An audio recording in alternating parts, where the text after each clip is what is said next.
so I really went through my early to mid 20s, again, very tumultuous earthly story that I was in. And in my early years, I was hooked into the victim frequency. Okay. I was very hooked into everything was happening to me. I didn't really step out of victim probably till my later 30s. Like it took me a while to Wow. to to change that internal understanding.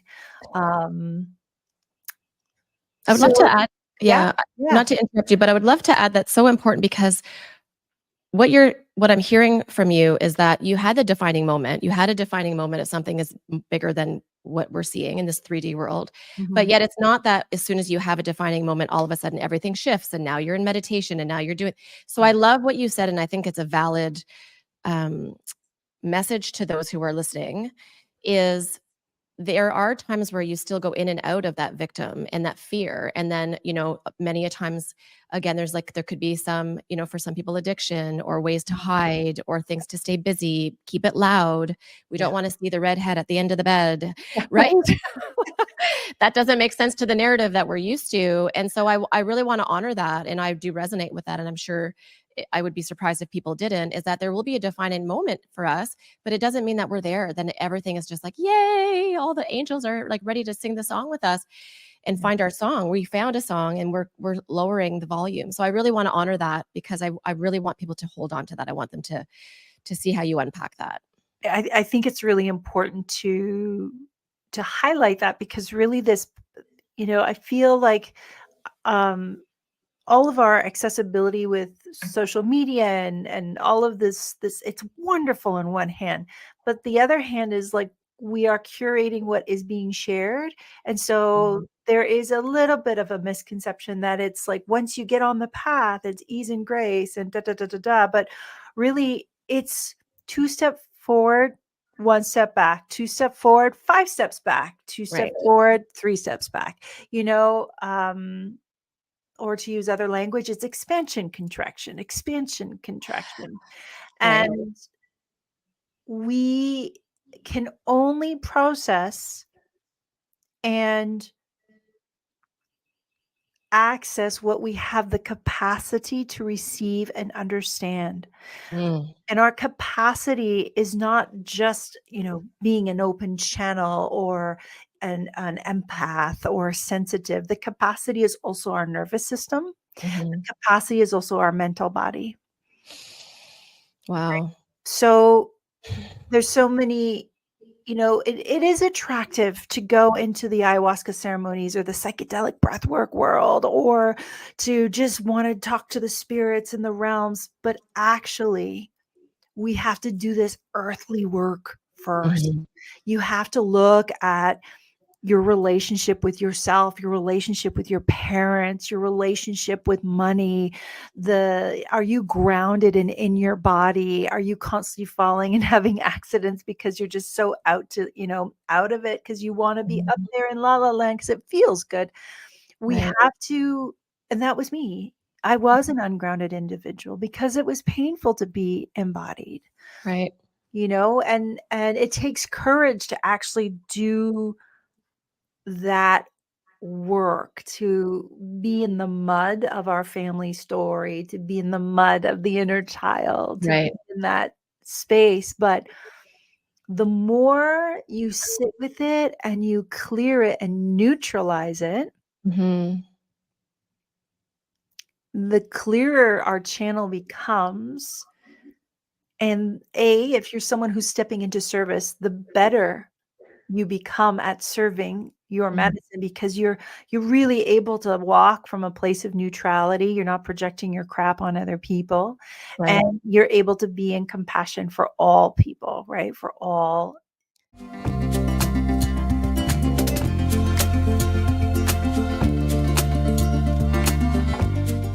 Right. Well, there's So, there's two pieces here. So I would say that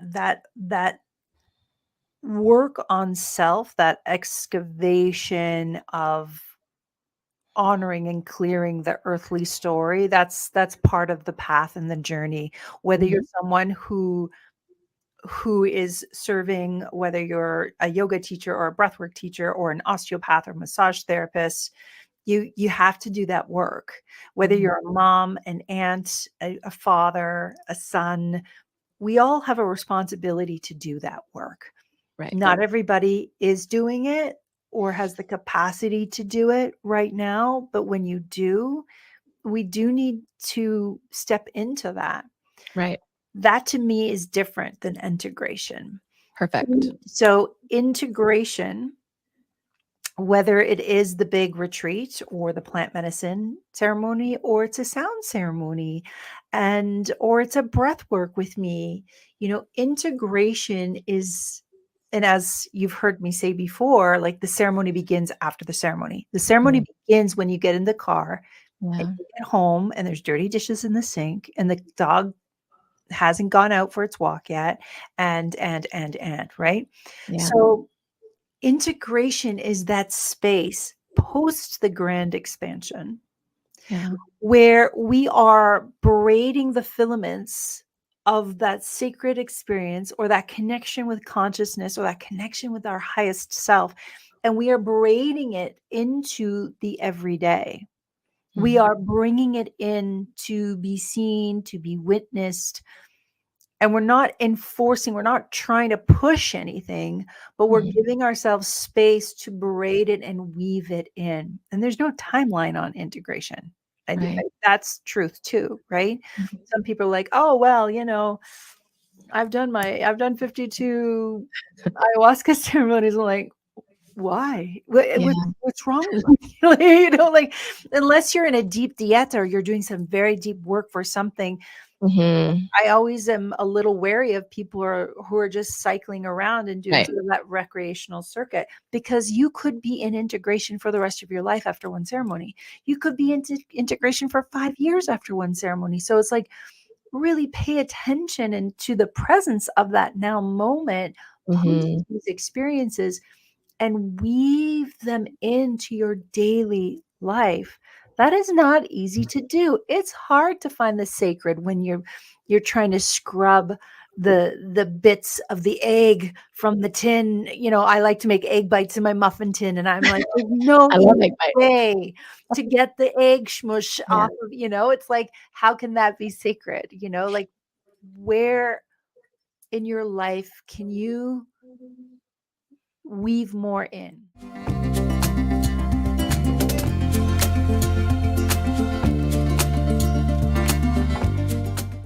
Oh my Uh, god, no. right? No, Yeah. what is perfection? You're No, perfectly nothing. imperfect. But Yeah. yeah, I really believe in lead by example. You Mhm. know, um, we all know the yoga teacher who doesn't do yoga anymore. We all know the breathwork practitioner who doesn't breathe for themselves. I've been trying to be more mindful and actually do time lapses of me breathing so that people see me and like, yeah, she does breathe. Um, the other piece is there's a reason why I go into deep, like my dieta with tobacco, or I'm going into prayer, like with my teacher in Peru. Like, for me, it's important to keep going further so that I can come back and do more to support those who want to walk with me. Yeah. We have to, and then also, like, making sure I'm still going out and having fun with my family and hanging out with Yes. my husband and playing, because you can't forget play. Like, that's the other thing. Mhm. We may be on this path, but that doesn't mean you have to be holier than thou, because that's not it either.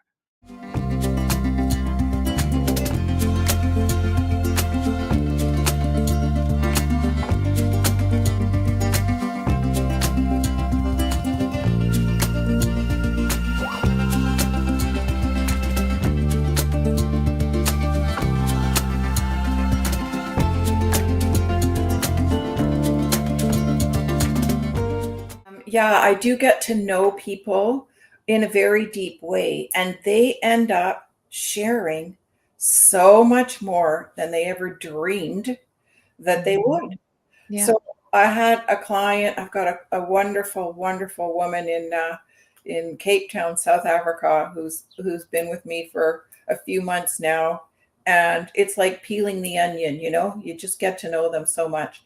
And Mhm. I asked her a question and she gave me a pat answer, and I just felt there was more. So I pulled another card, and it was, I think it was judgment. That I said, what is not fair? What have you become aware of? And she just went down this whole rabbit hole that opened up this huge can of worms that I never would have known about. And I said, you never would have told me all that, would you? We wouldn't be exploring that, would you, without that card? Mhm. She goes, no. Yeah. So it works. It works really, really well. It's And, a, it, yeah. and with the coaching, because it's tapping the subconscious mind, people start to change without realizing it. There's no homework to do, but the subconscious mind does the work. So now when I've thrown in the tarot as well, I think it works even more effectively. Yeah.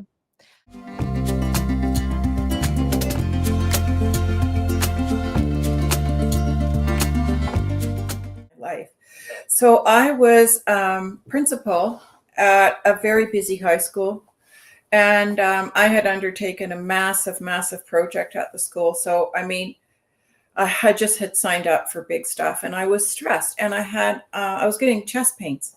I was just, it was the end of the year. I was just so stressed out. And I made up my mind because I had a month off in the summer, or a month and a half. And I made up my mind that I would find a solution to this stress. So I went to my doctor. He goes, Jan, I should be so lucky to have your heart. So, it was something else. So I was just scrolling, going along the internet, and this thing came up, Hollow Sync with Bill Harris, the Center Point program. This is in the days when they shipped out the CDs to you. Okay? Same. Yeah. So, I signed up for the full program. It was a lot of money, but I was just told to do this. And it was a program that you'd sit there and all you'd hear is crystal bells and falling rain. And you would go into the very, very deepest state possible over that half hour. And then you'd spend the remaining half hour sitting there in like totally an altered state. So it was an hour a day. And I got up at 5 a.m. to do it because I had to, because I was at the school very early in the morning.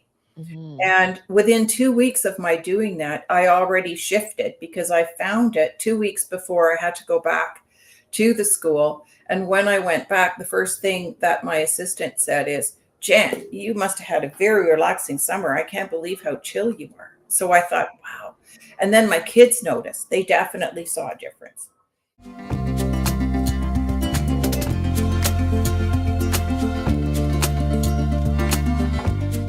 We evolve, and as we become kind of higher beings, we impact everyone around us. It's like Mother Teresa when she was asked, what can I do to save the world? And she just said, go home and love your family. Yeah. It's so simple.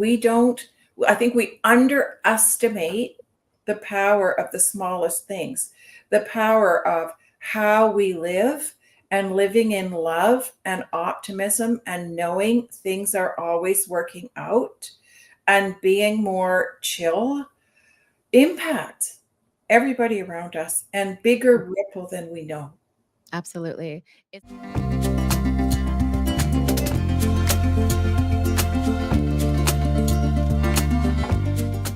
And so, have you ever found any surprises with your clients where you're sharing something with them where they maybe couldn't see that as being realistic and then came back and said, all, oh my gosh, bang on? all the time, but it happens differently from what you're describing. So when I'm doing a reading, and I've been doing more in person, which is really tremendous fun, Mm-hmm. just sitting there with the cards, and let's say it's a 15 card spread, everybody wants more clarity. They want a better understanding of what's going on. They want clear sense of direction. They want to know what's coming up. And so if that's not coming up with the particular card, but we feel that we need more, then I just continue to draw cards. Or if it's in person, the client does. Now, when this happens, the clarity is really startling. Okay. So I'll pull one card, maybe two, and then the client is just like, oh, now I see. So it's all about getting the clarity on whatever we are dealing with. And that's my objective with every reading is Mhm. that, okay, maybe that, yeah, that sounds about right. But they're not like really excited. So I want more. I always want more. I want it like the nail, get the hammer and the nail, just get Yeah, it.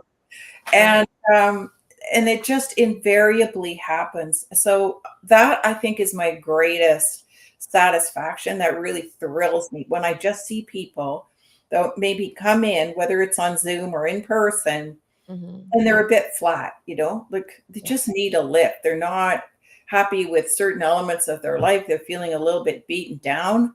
And the cards do that mhm. because the clarity comes through and it's so clear and they know what to do and they're inspired to do it by the Right. end. Yeah.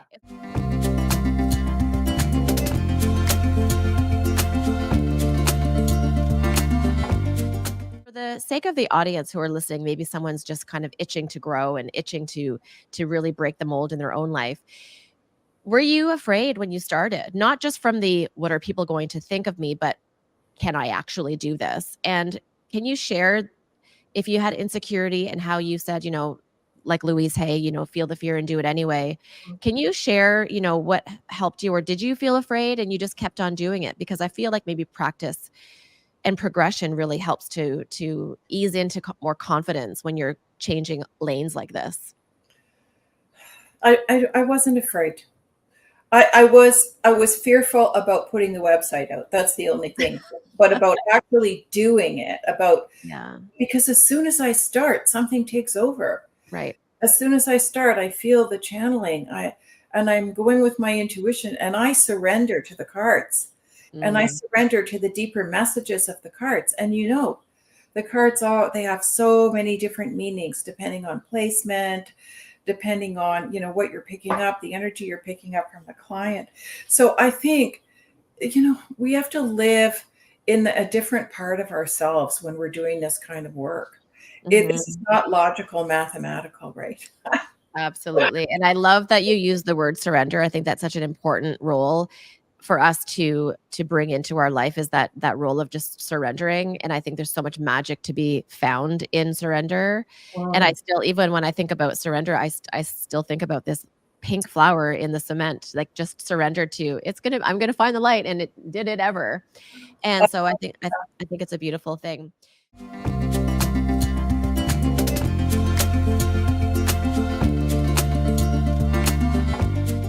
But is there something if you were to be talking to someone in the audience right now that's just like, what do I do? Like, do you have, wisdom or any type of just action or insight for someone who is really afraid to make that step to go from that logistical, that logic brain into the whimsical magic brain, whatever that looks like. Doesn't have to be going from being a principal and superintendent in education to tarot reading, but whatever that looks like, there are people out there, and I know that are just afraid to make that step. Do you have any word of wisdom, or do you Mhm. want to pull a tarot deck card or what that can help them that are sitting right here right now and they need to make that move and it's really important to create impact globally because of their soul. Right. Well, we tend to be fearful beings. I mean, we're always thinking about the worst. Well, think about what's the worst that could happen, and it's not going to be as Mm, bad as you think. And then if there are like heavy boulders that you have to move in order to get this done, just make yourself a little chart, on a piece of paper, like put a line down the middle of the page and then a line across the top and put what I will do and what the universe will do. Okay. And then think about your objective and write down what needs to be done for me to achieve this and what's relatively easy for me to do and write all those things down. And then the things that are causing you fear that you just can't get past, the things that are blocking you, write those under what the universe will do. And then just feel your shoulders come down because the universe will step up. You just do your bit and then assign the rest to the universe and it'll get looked after.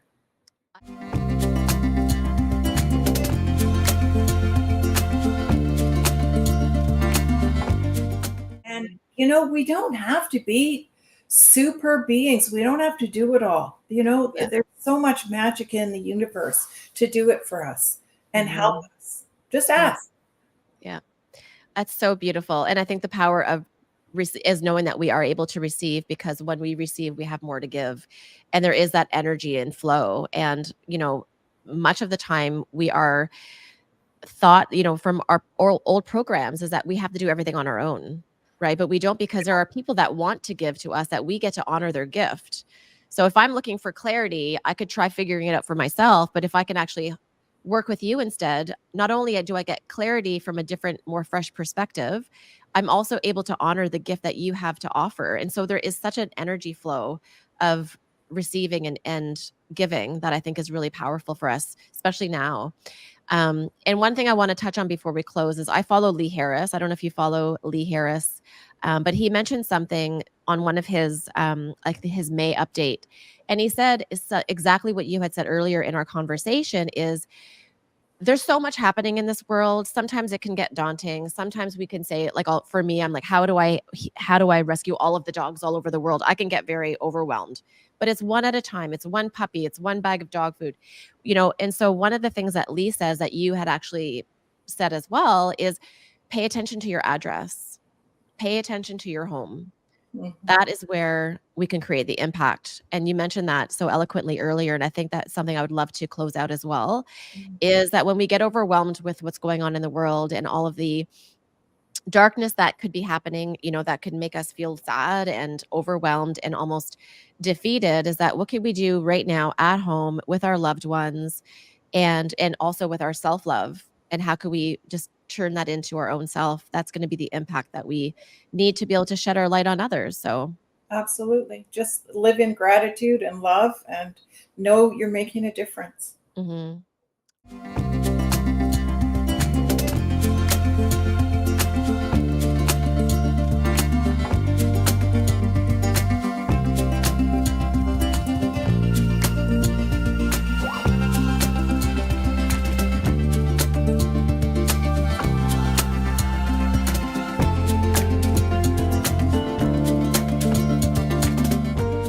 So yeah, when I was having a really crappy day or, very doubtful, I would drive up to Williamstown and, it was half an hour drive from here and just chat with her like, Mhm. should I continue? I need a pep talk. And she would share her highs and lows with me and I would leave, with the tunes cranked again, feeling empowered and, okay, I got this. And so it's people like that and have a few of them that have Wow. been such like an inspiration to me and honestly helped me to continue, moving forward and pushing hard forward.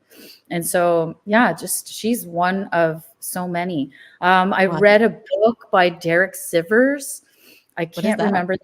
The author is Derek Sivers, Yeah. Sivers. I can't remember the Mhm. name of this little book that I read, but it was Mhm. so inspirational. And at that time, I was quite naive, just starting off Ground Soap, and I sent him an email. Good for And my you. and my husband was like, "Why did you do that?"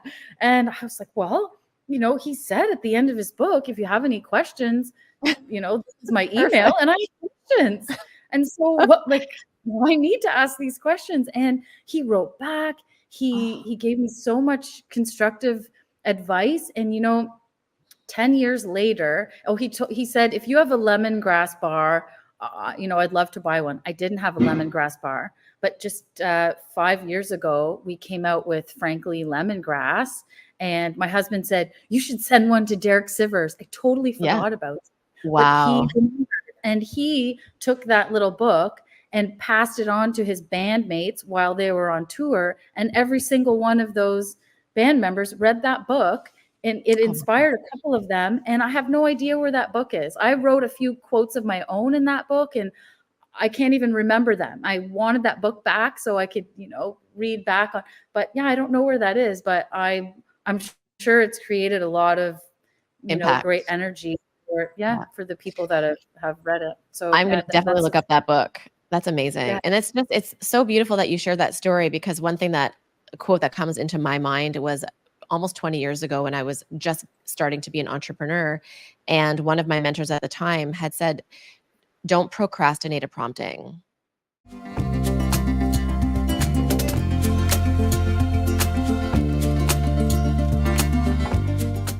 Well, a huge part of it was my customers, like, or my potential customers, the people that were trying the soap and the feedback that I was getting. And I thought, okay, wow, I did do something. I did create something awesome, and it is working. And I Right. worked on those recipes for over a year before I launched anything. And like I said earlier, and so that feedback proved to me that there was something behind this, and it validated my gut, the my intuition, just how I was Yeah. feeling. No, you can do this for yourself. You can respect yourself enough to make these changes for you. And Yeah. I gave my grandmother, my Oma, she loved monarch butterflies, and I gave Oh, her this monarch butterfly from an Oprah magazine. Do you remember when we used to um, create vision boards? I still I mean, do. I'm okay, okay. Yes, I love amazing. vision Yeah. boards. And so, I had all these Oprah magazines, and sorry, Oprah, but I would cut them up, and because she had beautiful pictures, and I would Yeah. make these vision boards. And I found this beautiful monarch butterfly, and I found also a quote from one of her magazines, and it was from the quote is, "Make visible what without you might perhaps have never been seen." And so I Wow. cut that quote, and I pasted it underneath this monarch butterfly, and I gave it to her, and she framed it and she put it by her front door. And I have that. I took it back, but I read that often, and Mhm. it's in my room where I get ready in the morning, and I see it. I see it a couple of times a week, and it reminds me where I was at that time. My Yeah. mindset, and how I had to push through. And Yeah. gosh, I lost my train of thought. And so I just, those inspirational, those moments, I really hung on to those to help me push through Mhm. those difficult times. And yeah, the customers are the ones that really kept me motivated. My family, of course, and my Yeah. friends, and I just loved what I was doing. I loved picking out the fabric. I loved, smelling the smells that I was making it. I was just happy. And so Yeah. I wanted to, continue in that direction. And I knew what I had to do. And like I said, I was pretty naive. And so I think feeling like that is really helpful, because your ego is in check, and I'm really familiar with my ego. I'm really, I can talk to it. I can tell it to shut the hell up, like stop filling my head with that stuff that I don't need to hear. And I'm pretty in tune with I'm pretty in tune, I'd say. And Right. so I love that. just listen to my gut, and the yeses were encouraging, the nos were motivating. Mhm. And yeah, we didn't even have I didn't even have a GPS, and I was doing sales in Toronto. My husband would say, okay, when you get to the east end of Toronto, the beaches, That's where I you found your ground soap, in the oh, beaches. oh my gosh, that's awesome. It was that That's re it was amazing. that that's and I mean, and I don't mean to cut you off, but yeah, so keep going, and No, I'll share my story after you I share know your. exactly. I know what story you're talking about. Yeah. Mhm. And they were amazing family. That store doesn't exist anymore, but they were really awesome Aw. and also inspirational. So these store owners, they were encouraging. They loved the soap. They would run out. I would get, like, it was just it people were loving it, and it was word of mouth. And so it Yeah. was, no pun intended, growing very organically. And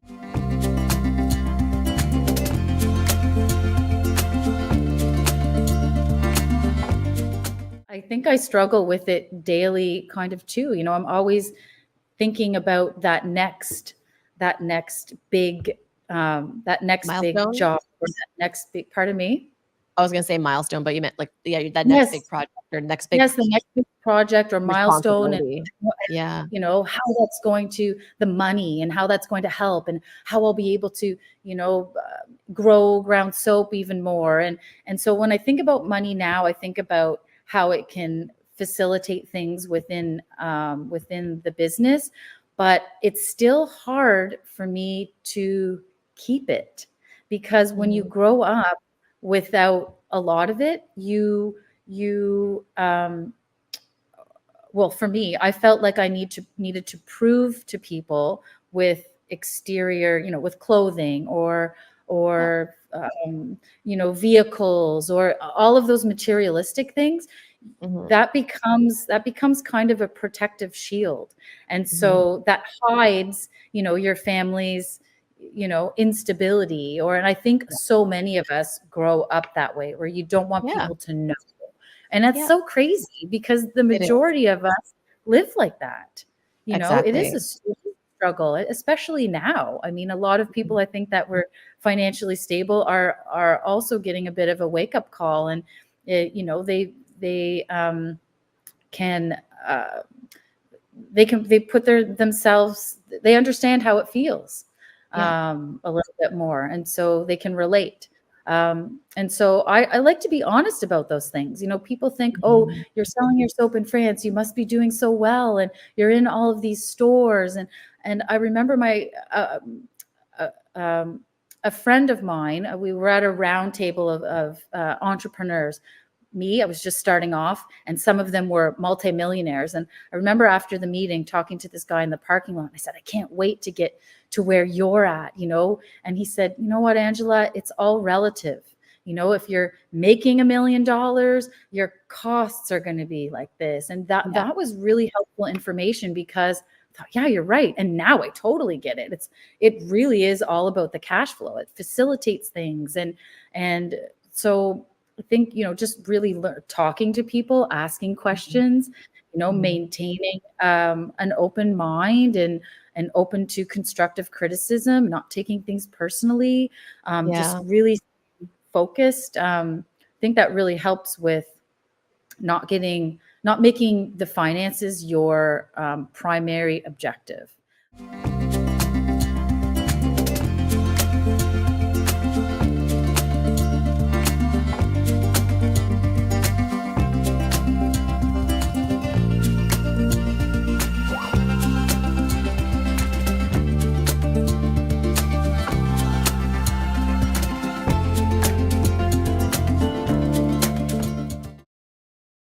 As you know, my whole purpose is to bring the people together, and I really love people. As you know, I really love people.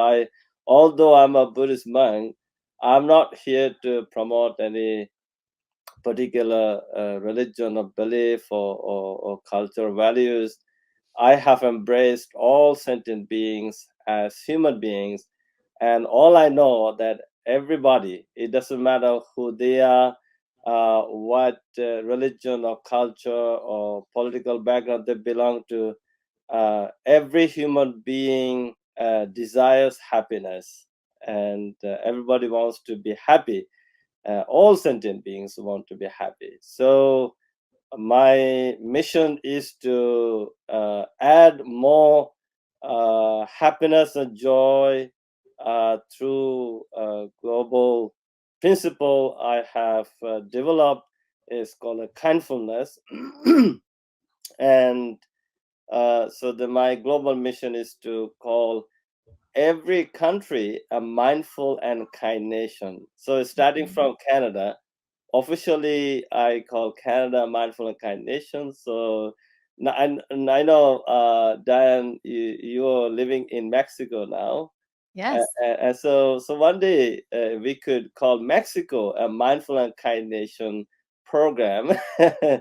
I'm ready. Yeah, so this is my mission, you know. So everywhere I go, every country I go, I do a session under the theme a mindful and kind nation.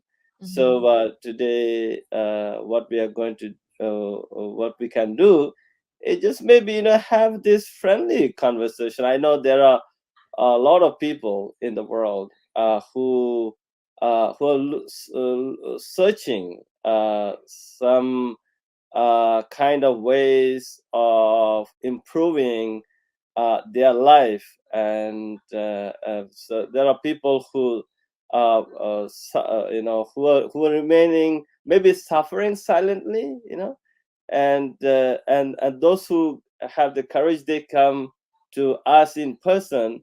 But there are a lot of people who are seeking some help outside, maybe through this kindful and joyful conversation between you and me, Diane.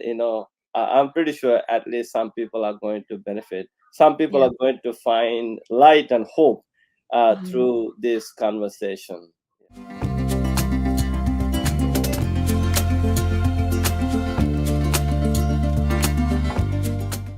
How compassion, mindfulness, prayer, and meditation have helped those that you have privately helped. And I have been at Celebration Square in Mississauga, so we're also talking thousands of people Yeah. in meditation through your beautiful leadership. Can you touch on that and what that has looked like for those that found the light through your work, Bante? Yeah. Oh, well, then that's a good question. I normally brag of myself. I don't advertise myself. It's just I just keep doing things for the people, and people get to know me and whatever I do daily, weekly through the word of mouth.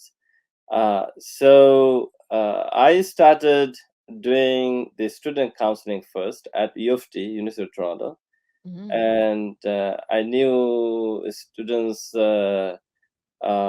made appointments with me, and they were talking about a lot of issues, maybe what they were going through, and so what I did uh, by then, even now, I think my biggest therapy is being there for them, listening to their story without judging them, and embracing them with kindness.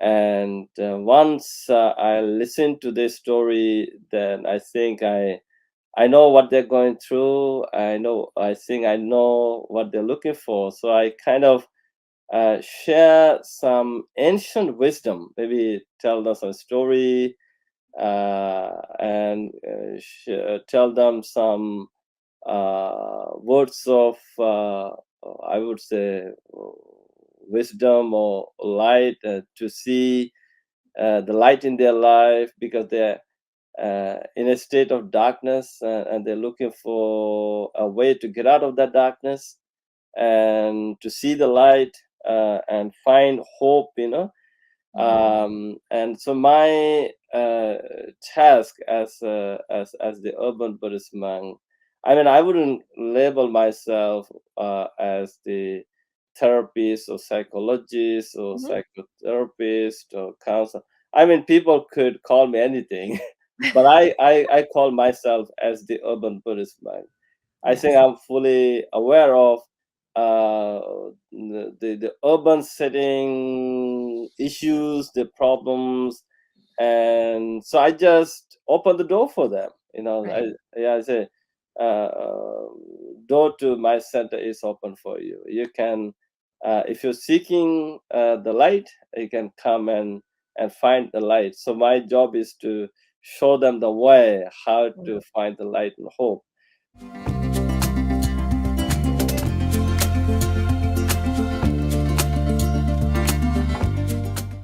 And it was our chief monk who opened the door for him. He got scared too, and then I was doing some work in my room. He said, "There's a young man looking for you, but his condition is like this, and it's terrible." So I stopped all my work. I went to the front door and to receive him, and then I saw him, in that bad shape, and he was shivering. I said, "Okay, don't worry, come in. Let's go to the meditation hall and let's sit down and talk." So So we sat down. I said, don't worry, everything will be fine. Just take some deep breaths and relax. Let's talk. And I think having a friendly conversation is very important. And so he told me this story. And at the end of it, he was kind of relaxed, and I knew what he was looking for. Then I gave him some hope, through the stories, through the words, and he was kind of relieved and relaxed at that moment. And in addition to that, I think professional the therapy, psychotherapists, psychologists, or counselors wouldn't do this, but I'm a Buddhist monk, so I want to show my kindness in action. So I said, would you like to have a cup of tea with me? He said yes. And so our famous kitchen. So I I was going took to say your tea is not your average tea.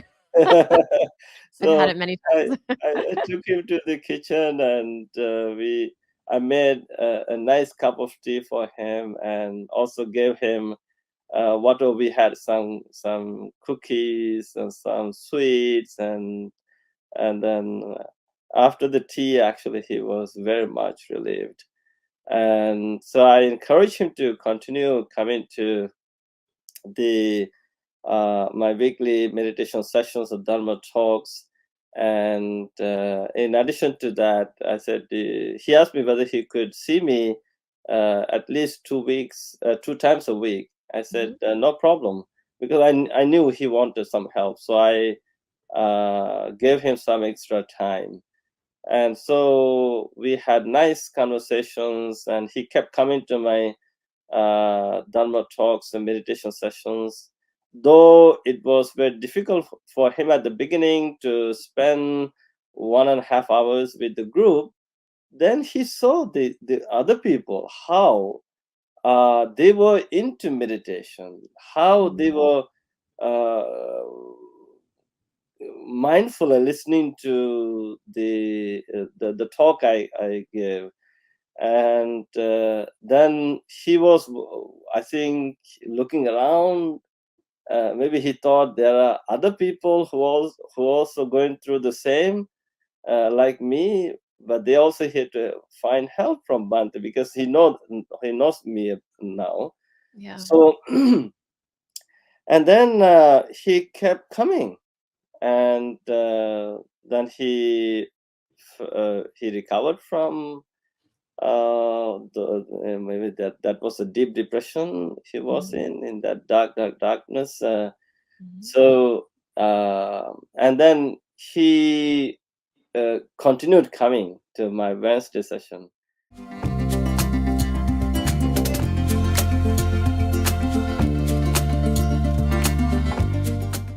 I would love for you any words of wisdom that you can to support those that maybe have lost their belief, and it doesn't have to be trying to make a massive change, but starting at home and starting with what can we do on a daily basis to remind ourselves that we are the love that we can then radiate outside of us, and we can actually change the world no matter what it looks like on the outside. So Yeah. I would love for you to touch on that.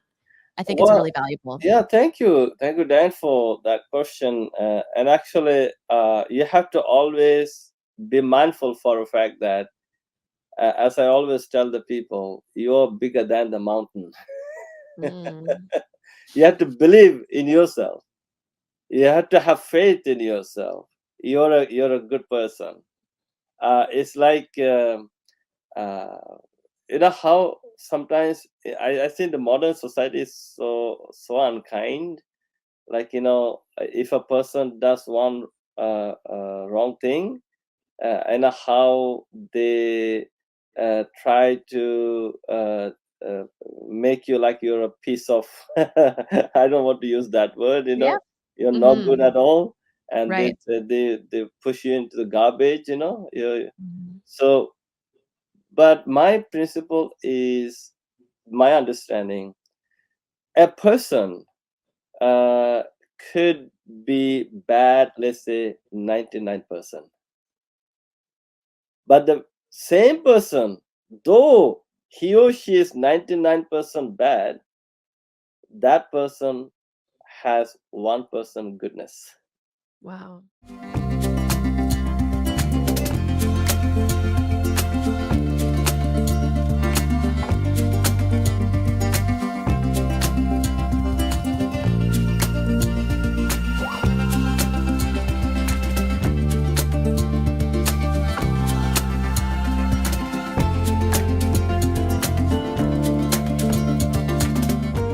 I would love to dive in, but for the audience, those that are watching or if they're listening, depending on the platform, because even for myself, I was not familiar with human design. I had kind of heard of it for a couple of years actually, but until I actually looked into what it is, I was very unfamiliar. For those that are unfamiliar, what is human design?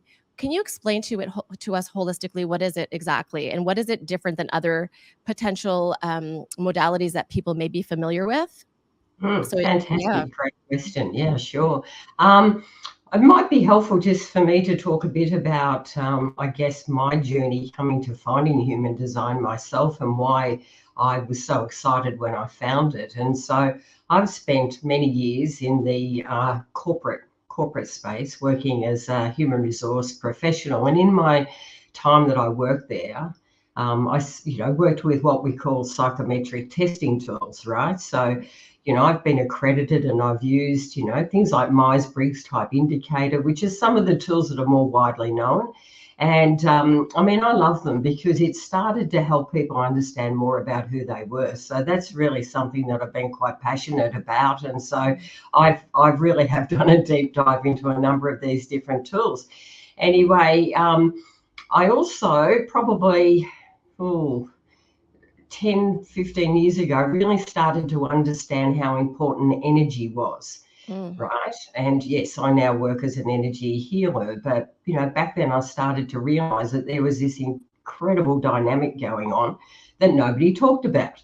And that was this whole energetic dynamic between people. And in my corporate, jobs, I spent months, years teaching people about communication skills and how to improve relationships and things like that, particularly in a workplace setting. And particularly as a coach, you certainly delve into that, to a great extent. And so I started to realize that a lot of these tools that we were working with were what I call two-dimensional. Right. So, yes, everything's helpful. Don't get me wrong. Very, very helpful. But when I started to understand this whole energetic dynamic that nobody talked about, but everybody knew, I would say to people, how do you feel when you're with someone and you feel that your energy is being drained? And they said, oh, yes, I know people like that in my life. So people know that this is going on, but no one teaches you about this unless you go looking, I guess. Anyway, so I left the corporate world because my time was done there, and I started to, then learn a number of different healing modalities. And along that journey, someone showed me human design. And they said to me, and it was just over coffee, and that's how these things happen, don't they? They're just impromptu conversations. And this person said to me, this is this tool that just combines everything. So I just had to go and have a look at it, and I fell in love with it. Why? Because it tells you about energy and how you show up energetically and how you impact others energetically. So that was one of the key things that really engaged me about it. The other thing was that it doesn't compare you to anyone else's model of what we should be like, right? It really gives you deep information about who you are at an authentic level. It's an unusual tool in the sense that it's a channeled foundation of information. It was channeled by a Canadian man, as it turns out, back in 1987. And it took him 5 years to bring it forward into a format that people could then work with it. And all you need is your date of birth, time of birth, and location of birth.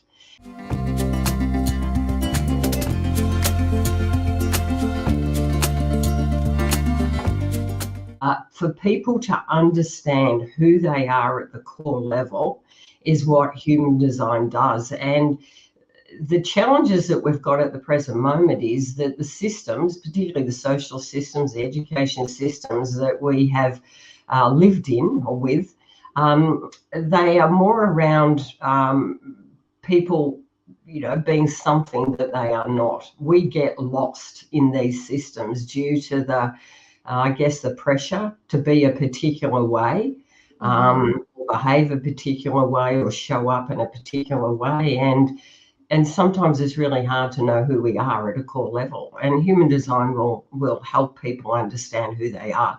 And there's no comparing you, as I said, to someone else's model about, how we should be. And I think that's incredibly important.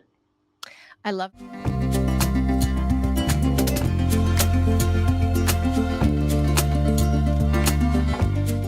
Yes, indeed. Human design is a synthesis of what I call 4 major bodies of wisdom.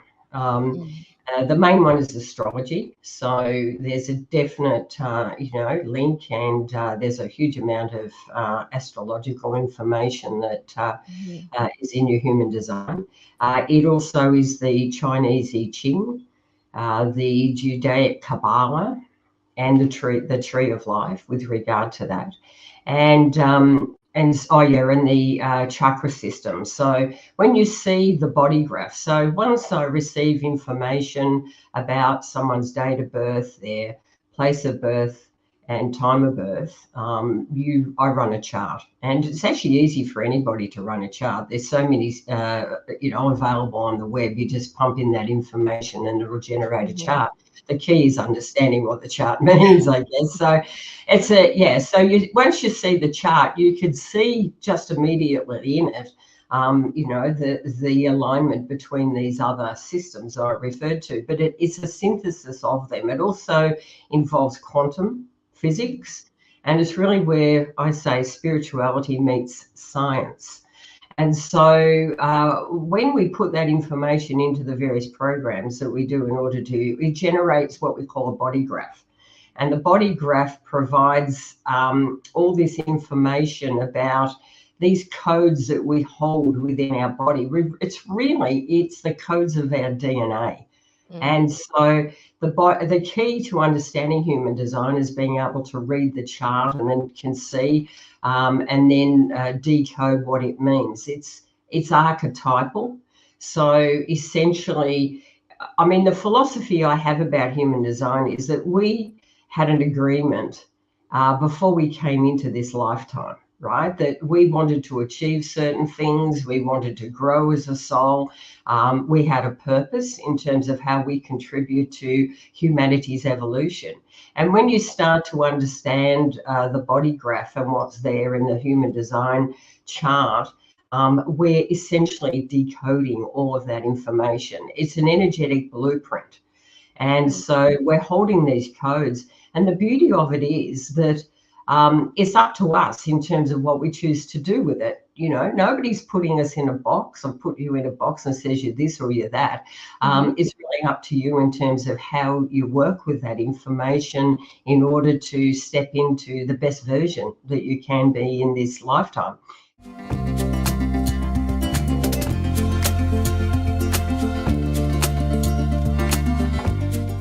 There are 5 key, what we call energy types within human design. So when I do a reading for someone, I assume they don't know anything about human design. So I really do go through how the body graph comes into existence, and that so that when they're looking at their body graph, they get an understanding. They have a context, I guess, is what I'm doing with regard to that.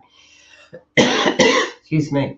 And then I I go through the entire body graph and talk about the various gates and channels and centers that are defined in the body graph. And that's where I really start to decode the archetypal themes that each individual is carrying. And that's where you really start to get an understanding of, oh my gosh, this is so accurate. You are describing exactly who I am. And as you said, sometimes and often we're not the same. Well, we're certainly not the same as everybody else, but there are certain aspects about how we prefer to operate that is sometimes different from the norm. Like, for example, I've got a client that comes to mind. He's a lovely man. He is incredibly disorganized, right? Now, he has struggled in his entire life with this issue of being disorganized. That's how we in the third dimension would see him, right? However, he has a number one gate in his design is the gate of extremes, which means that he has to follow all of the natural rhythms of who he is, right? Which shows up like he's being incredibly disorganized. And so it really validated who he was and really said, hey, you've really got to honor this and to really live, for you to really step into the best version of yourself, you need to honor these rhythms that are not necessarily the same every day. And so it really made a huge difference to him to understand that about him. And so, it's really, as I said, going through and understanding the various gates that are defined, the channels that are defined in your chart and the centers, and understanding what that means for the individual in terms of how that shows up in day-to-day life. Then, as I said, I concentrate on the type, the profile, and the incarnation cross. And so the type, there are 5 energy types in human design. And as you described, you're a manifester. There's only 9% of the population are manifestors. Then you have this large group of generators, the pure generator, about 35% of the population, and then the manifesting generators, who are a combination of the generators and the manifestors. And so just in this alone, having 70% of the population with generator ability, it means they've got this unlimited energy, right? And so we live in a world that expects us to just keep going and going and going to have this energy. But it's only 70% of the population actually has that, right? Wow. And so what the generators can do is share their energy with some of the other types that don't have unlimited energy, like the manifestor and also the 4th type, which is the projector. They have quite a challenging time because they don't have unlimited access to energy.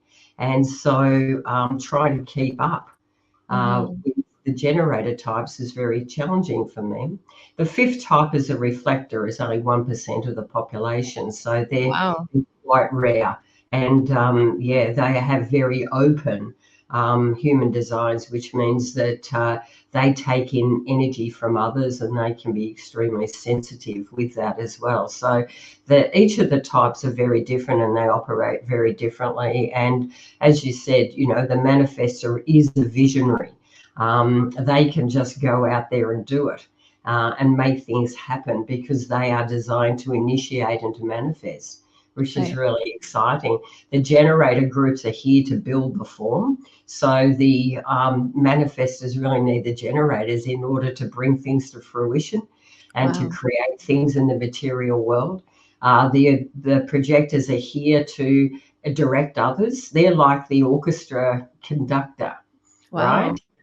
Is how I describe their type to them. And they're the ones, I think about 20% of the population, as I said, are projectors.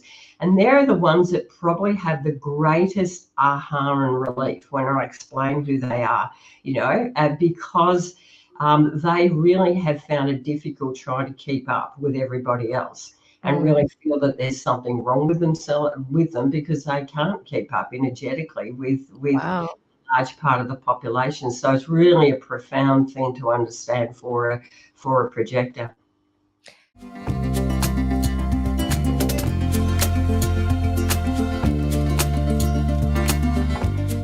Is to say that I think it's really clear to most people now that we're in quite extraordinary times, right? You can listen to the astrologers and they will tell you that we are in, cosmic alignments that haven't happened for, in some cases, thousands of years. So we really are in extraordinary times. And so this decade, I feel in particular, is incredibly pivotal for the evolution of humanity.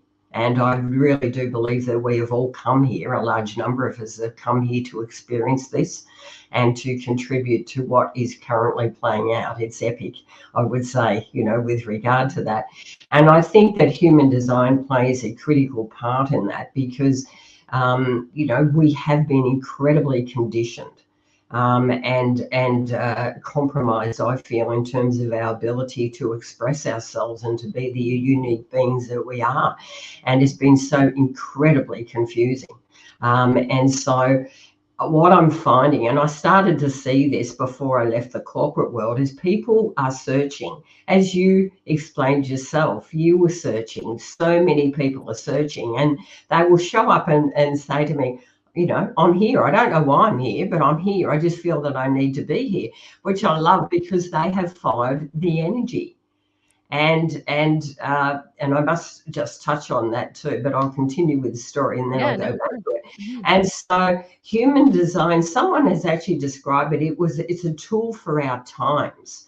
Yeah. And it is because it actually helps people understand authentically who they are, and it absolutely gives them more courage to step into it. And if I was to say that there was anything common about what people do say to me about my reading with them, is they say, because I'm not sure that I always give them information that they're not actually aware of. I think the way I present it is probably new. I frame it in a completely different way through the lens of human design.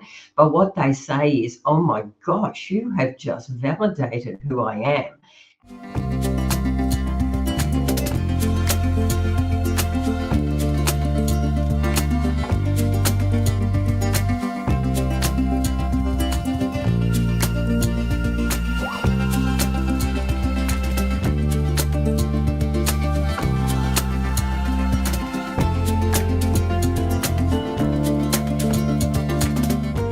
I do believe when we follow energy, we follow the light. There are things that can happen that are beyond what we can imagine, because especially when we're here to be making an impact and be of service. So yeah, and there's a lot I learned. Trust me, I had never run a business. I had no idea about paying taxes the first year. It was quite a mess. Yeah. But so I'm saying that because it wasn't like I was handed a stash of,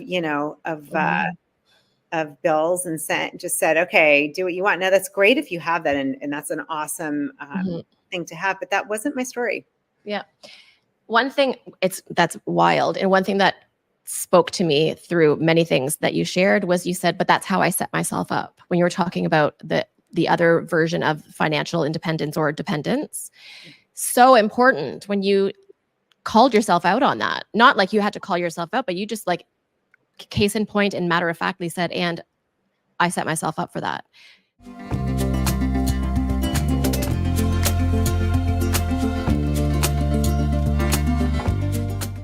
Like ideas would change, but I will say what's never changed is like there's this light or this burning in my soul, in my heart, that's like, I've got to do this. It's not even a option. It feels like I am being propelled by something else, like a fiery, lit up desire. It's a burning desire. So I would say when you feel a burning desire, that becomes the way shower, that becomes the candle, that becomes the flashlight, that becomes the North Star. And it hasn't always been easy. I mean, I've been doing this now in my own business 10 years, coaching 15, but I can tell you it's not always been easy. Yet I have never not felt that. And the day I don't feel that, I'll do, like, if I stop feeling that, I would do something else. But this still feels so on fire for me. It's even more so now, I think, especially as there's so much happening in our world. And that's something for all of us to pay attention to. Pay attention to your energy. Where do you have energy? Where do you not have energy? If I don't have energy in something, I'm learning to just drop it and let it go. It's not for me to do anymore.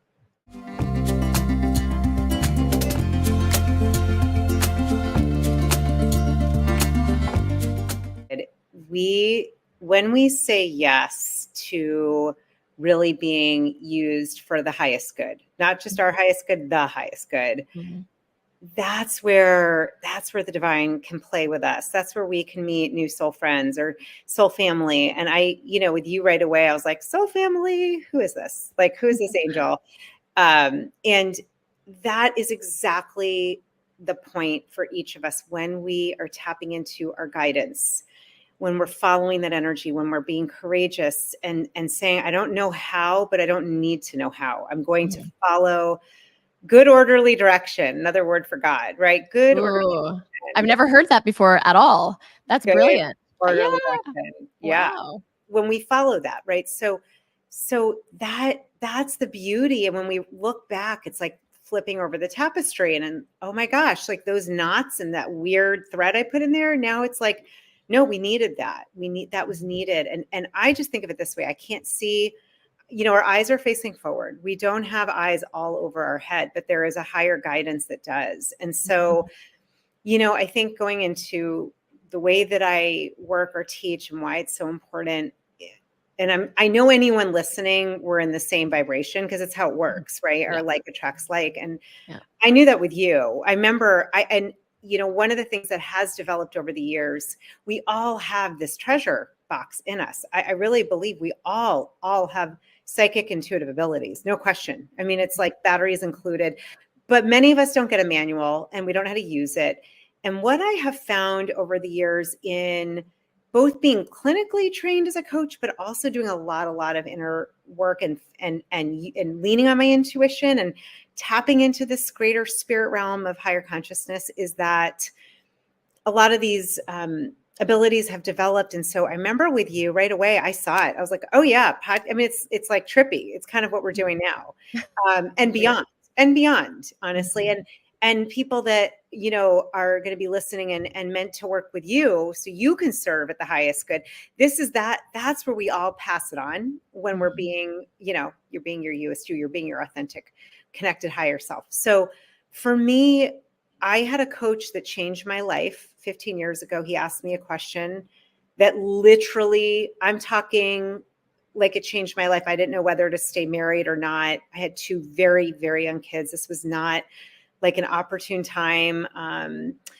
My family is a little more open, but the person I was married to is in a family where it's like, you do not get divorced. I'm sure others listening from certain faiths and experience might have had that same family dynamic. And I knew in my heart, great person, but things were shifting and I had to honor myself. And this coach said to me, Julie, if you knew your life would be fantastic either way, what would you do?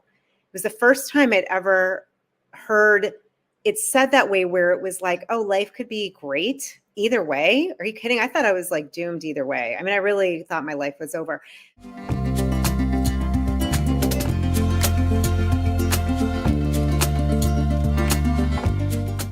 We shift the minute we ask a new question. It's actually similar to what we see in quantum physics. I won't even try to explain it, but you observing what's happening changes what's happening. So a new question changes your mind, changes your brain chemistry, changes the solutions. So he said that, and right away my body said, I don't want to stay in this marriage. I just knew. And I decided that day, I'm going to make a new vow. I'm going to get married and to myself. I'm going to make a vow with myself that from here on out, I'm going to honor myself and honor my truth. And not perfectly, but I'm going to do that. I actually have a ring I got. That's a whole other thing, another story for another day. But I was like, I'm going to marry myself. That is really, truly what is needed here. And I need to honor and realize that things could be okay. And I'm doing something that would be very upsetting, but that also felt true. It can be the both and. And then I coached this program and then I went back to school and I got trained. And I just found there's so many different modalities. There's so much about this kind of coaching that really was making change. And then I started to see the power of intuition when you add it. And I wasn't trained in intuition. This is something that's developed. And it honestly took something, because I have a certification program. I've certified over 100 coaches. I teach at Georgetown. And I realized it's an for me, bringing in all of the senses that are beyond the five senses, our energy, our chakras. So the gift for me is I do see sense and feel people's higher self, especially once you're in my energy field, like once we have a conversation. And that's what happened with you. That's what I love to do. And I believe there are others of us who can do that. And I think those that really are called to this work of healers, coaches, we were able to envision, we're able to see, hold space for your dream, your heart, your higher self. And that's what happened. I saw this with you and more, which is just beginning. And I'm, seeing it with myself and being patient, right? It happens in divine timing. So to me, supporting the expansion into one's higher self is where I am lit up. I think it mirrors nature.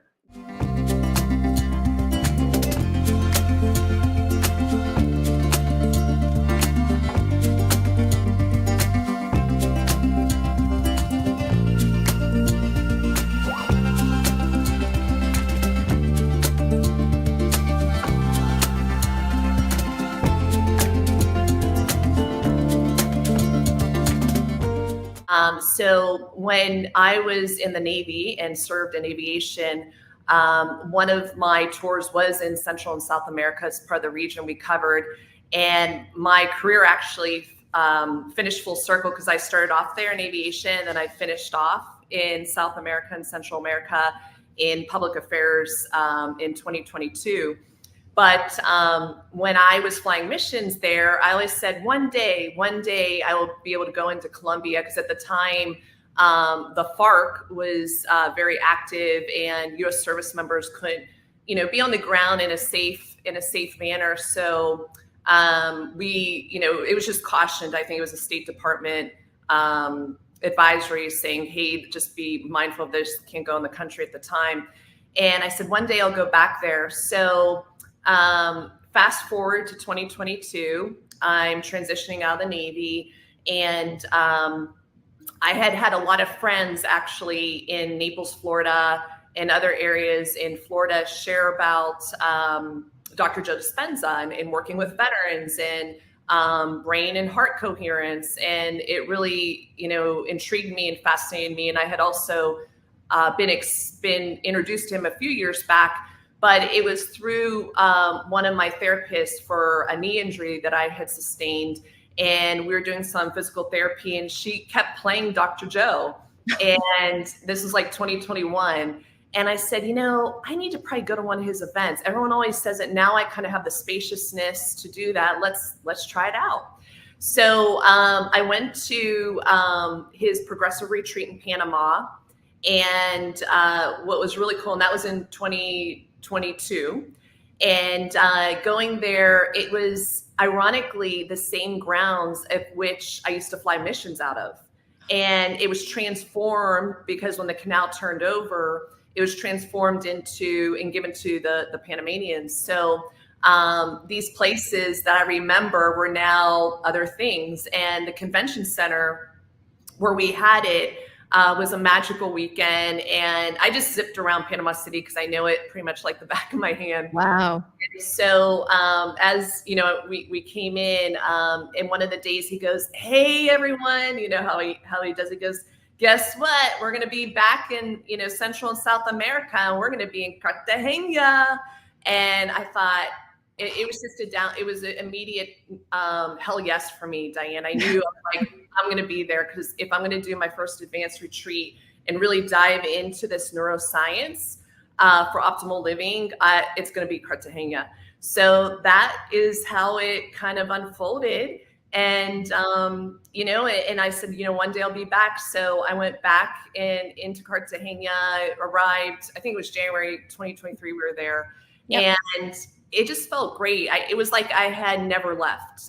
Like when I landed at the airport, I remember there was a long line, and I think we stayed at a different hotel than you all.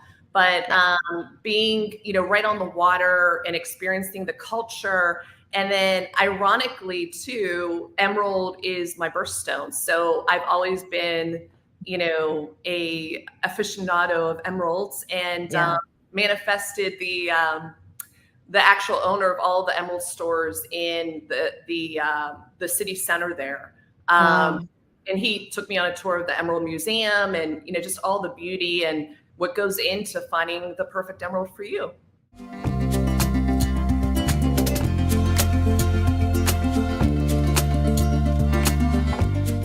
Back to my family, Diane, and I had my grandparents. My dad served in the Air Force, so we had a long lineage of service members and patriots and serving our country. And I wanted to follow in those footsteps. I thought, I want to defend our constitutional republic and defend our freedoms overseas and abroad, so that we can have and enjoy the freedom here on the homeland. And so that's what kind of led me to the Naval Academy and moving into, a beautiful space and being able to serve our country in that capacity. And I think it really started then. And then as a young athlete, I was an athlete my whole life. I was a swimmer. I was track and field. I did cross country, played golf, and did a lot of startup teams because as you know, women's sports wasn't a huge thing, just like we're seeing in soccer and other things that have evolved over the years. And that really led me, that combination was like a great catalyst for everything I did in the rest of my life, and the discipline and the focus and the rigor that's required in all areas of life and business especially. There's a lot of correlations to that. And and it just kind of led, one thing led to the other. And then I remember meeting my blue and gold officer. And this is actually, I share a lot of this in the chapter of the book I'm co-authored in called The Military Effect, yes. Which came out in May. And congratulations. Thank you so much. But we met, and he just said, have you considered one of the service academies? And so I thought, let's explore. So, I went to all the service academies, got in, but it was really Annapolis that really resonated with just my my desires and where I saw myself. I had always watched military movies, and I thought one day I could do that too. And that's what led me into naval aviation in the beginning part of my career. And then I can remember too, when I was a midshipman and an ensign, our superintendent always shared, if you're not having fun anymore, then just, go, you can leave, you can go into civilian life after your tour, your commitment's over.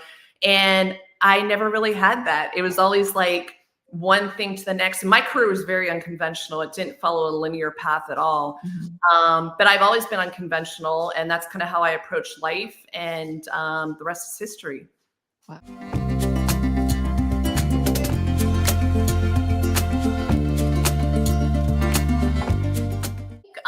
A lot of that, Diane, was my parents. I had amazing parents, and God bless them. They're in the eternal homeland right now, or they entered the eternal homeland. And it was always unconditional love. And I would say, Mom and Dad, like the map behind me actually is my homeland of Slovakia and a bunch of the places I served in the beginning part of my career. Wow. And my uncle had it, my mom's brother, and he would put pins everywhere that we were in stations. So you can't see it in detail, but it has all the pins of places I've served or led operations and missions. Also I studied abroad in Italy and Spain. Oh my goodness. Yeah. And, but what's really cool is they never said, you can't do this. Like, I'd be like, Dad, I think I want to, go to Copenhagen. And he's like, okay, great. You've got your money saved, and, you're going to be on a flight this summer with some other colleagues that were going from a group in our community in Pittsburgh. And and just nothing was ever like pushed back. It was like, if you want to do it, great. And, some guidance in the sense of, consider this or XYZ, or maybe research, how that might show up, or interview people. So I did a lot of informational interviews. And I think early on, because there was one point I wanted to be a lawyer as well. And so I remember talking to my other uncle, and he just shared, he goes, I don't think you're best. He's like, you could do it, but it won't bring the full embodied life that you have now and the experience, because you're such a global adventurer. And I remember as a small child, my uncle coming back from various trips abroad. He was an artist, a fine artist in Italy, and he would share different places he went and photos. And then I would hear him speaking Italian on the phone to his friends back in Florence, Italy. Yeah. And he was also in Corsica. And it was just like, I just had a real sense of like, that's what I want to do. And I think that is really where growth happens. And it's my happy place is traveling and learning other cultures. And everyone has their happy place. Maybe it's going to the gym, or maybe it's, sailing or a hobby, but that's sort of like travel is a hobby and also my happy place. Yeah.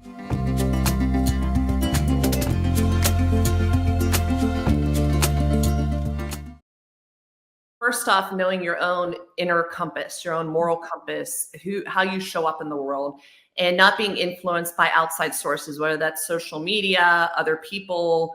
And I always believe your life isn't up for committee vote. So as a leader, especially executive leader, and some of the spaces I've served in corporations, organizations, nonprofits, and the military, at the end of the day, the buck stops right here with you.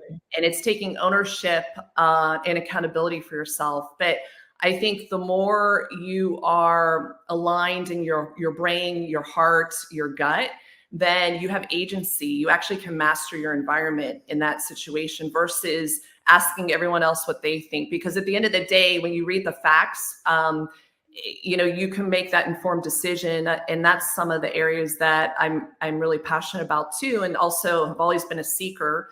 So seeking out new ways to do things, innovation. I've always been an early adapter. And again, it's following that intuition and knowing, okay, this is how I'm going to do it.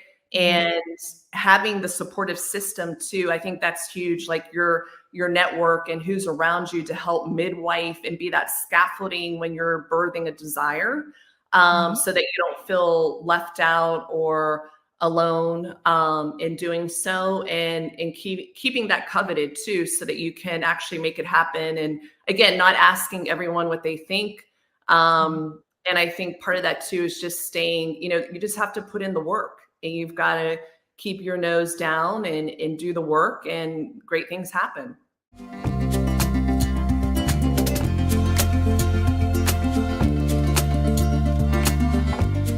Question, Diane. So I'm part of many organizations and nonprofits in an advisory role and kind of behind the scenes. But one of the ones I'm most passionate about is Behind Thin Lines, which focuses on alternative healing modalities and innovation therapies for first responders and veterans, those that are at the front lines. And, a lot of these people fought for our freedom overseas and on the homeland. And we were always told overseas, okay, we're going to win the hearts and minds of, the people of this population that we're going to be serving in. And I think more importantly, and what's most paramount right now is healing the hearts and minds of those that have served. So with veterans, with first responders that see this on a daily basis. And so that's some of the work that we're doing in it's an emergent technology, really. Right. And the more you can recover and heal, the better you'll be in business, sports, and life. Right. And also the strength and confidence to say, do that. What you're doing is now taking the role that you were in the field and now moving it onto the stage, and through your own healing, showing up so that you can actually then it's like a full circle. So can you share for those that may be curious, just as a high level overview of alternative healing modalities? Like what are a couple, I think also 30, 40 years ago, maybe they were available, but they weren't part of the mainstream. So like any technologies or a couple that you want to share on that maybe surprise you, because clearly you did your due diligence on that as well too. These amazing offerings and gifts of healing modalities that are available to those that are, in that capacity. Yeah, the three top of mind, definitely Dr. Joe Dispenza's work in neuroscience and the discoveries that you are the source, you can heal your body. I think for veterans and first responders that have a higher level perhaps of trauma, not necessarily out from the field, but it's the layer of the baseline you come into it. So childhood trauma, unresolved issues, and then you have all that's your baseline, right? And now you're out in the field or in diverse asymmetrical environments and performing. So you have this built up events that happen in your life and experience and trauma. And then you're expected to show up, shiny and bright, at the office. And that's where I think, like a stick of dynamite, that's the psychedelic experience. So working with psilocybin, like Beckley retreats and safe environments. And there's amazing programs that do that with Vet Solutions, Behind Thin Lines, Heroic Hearts. There's so many amazing things happening in that space of healing and the ecosystem. And then and then the other one is Brain Tap with Dr. Porter, Patrick Porter. And that is similar to like Dr. Joe. It's a headset that you wear. And actually there's various programs you can listen to. And it kind of just sets and resets you to allow to have that clear coherence and just feeling of joy.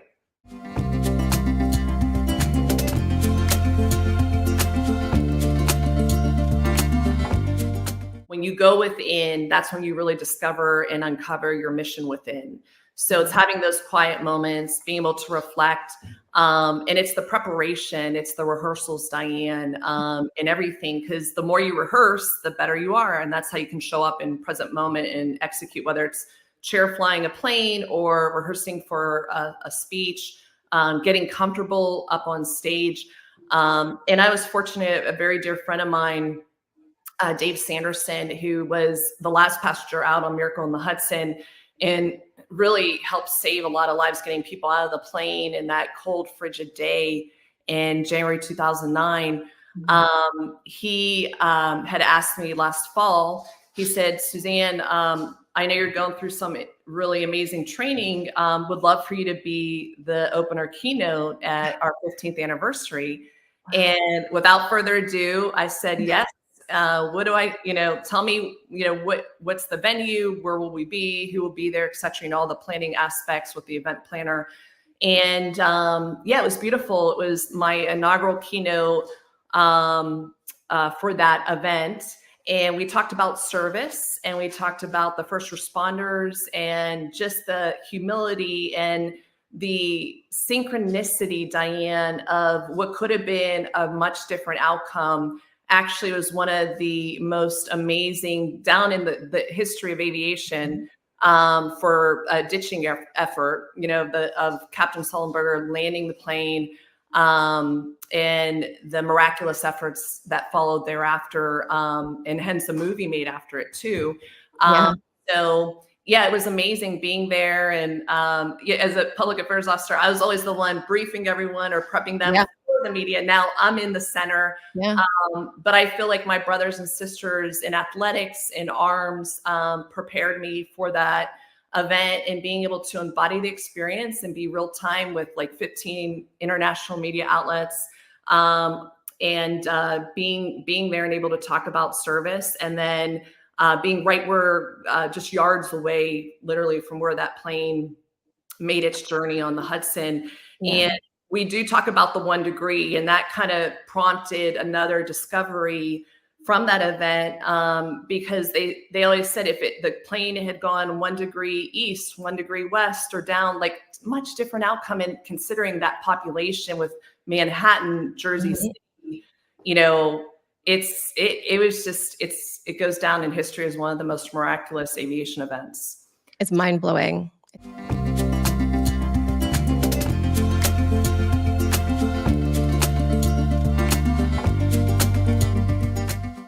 Hey friends, thank you again for following and tuning in to the Lucy Smiles Living Room podcast. It really does truly support my mission to help inspire you through our beautiful guests that I also want to thank, who have come on to share their beautiful stories of transformation. If you want to connect with me privately, you can actually go right to my website, lucysmiles.com. Feel free to send to me a personal email.